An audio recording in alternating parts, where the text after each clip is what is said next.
Sirianni started his coaching career at his alma mater, Mount Union, before making the jump as an assistant to the Chiefs in 2009. During his time in KC, he worked under head coaches Todd Haley and Romeo Crennel, then joined the Chargers, worked alongside head coach Mike McCoy and offensive coordinator Frank Reich. Teaming up with Reich again with the Colts since 2018, he engineered an offense that ranked 8th in points per game over that span.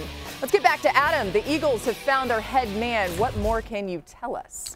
Laura, the Eagles have been in Florida here conducting interviews for the better part of the last week since they fired Doug Peterson, brought in any number of candidates and went through them. And I think because they started a little bit late firing Doug Peterson a week after some of the other coaches got fired, they were a little bit late to the process. And again, that meant that other coaches landed other jobs elsewhere before the Eagles could have all the options that they wanted.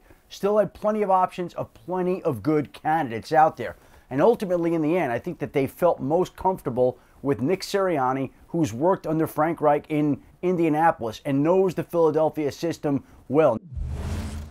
What's the right hire? I thought Doug Peterson should have stayed on, and Dan was screaming like it's about Carson Wentz. And I understand it from a money standpoint. Like they are invested in Carson Wentz. So this is another part of that investment outside of the $100 million contract, outside of the fact that he had a rough season. This is yet another investment in the fact that they think Carson Wentz is going to be the guy for the future.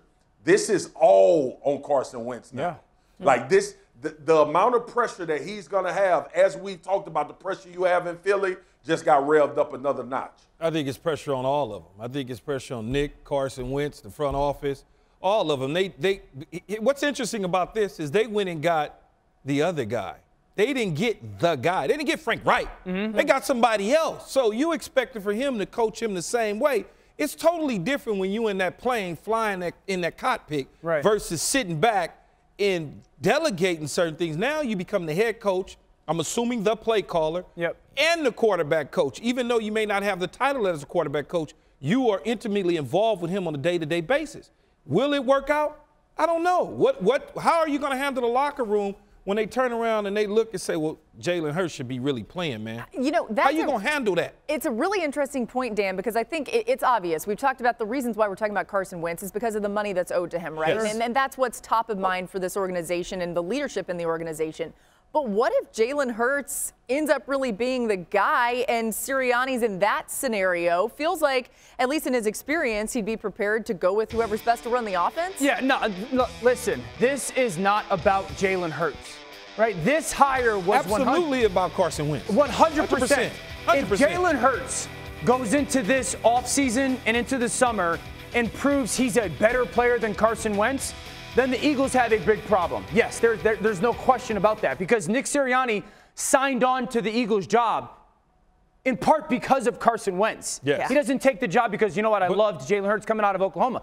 Could Jalen Hurts become something? We have no idea. But the number one goal for him going to Philadelphia, make no mistake about it, is to get Carson Wentz right.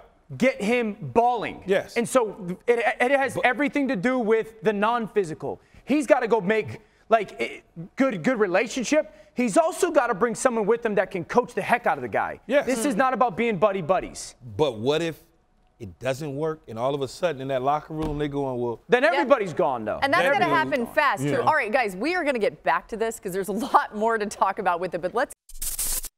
Thanks for watching ESPN on YouTube. For live streaming, sports, and premium content, subscribe to ESPN+.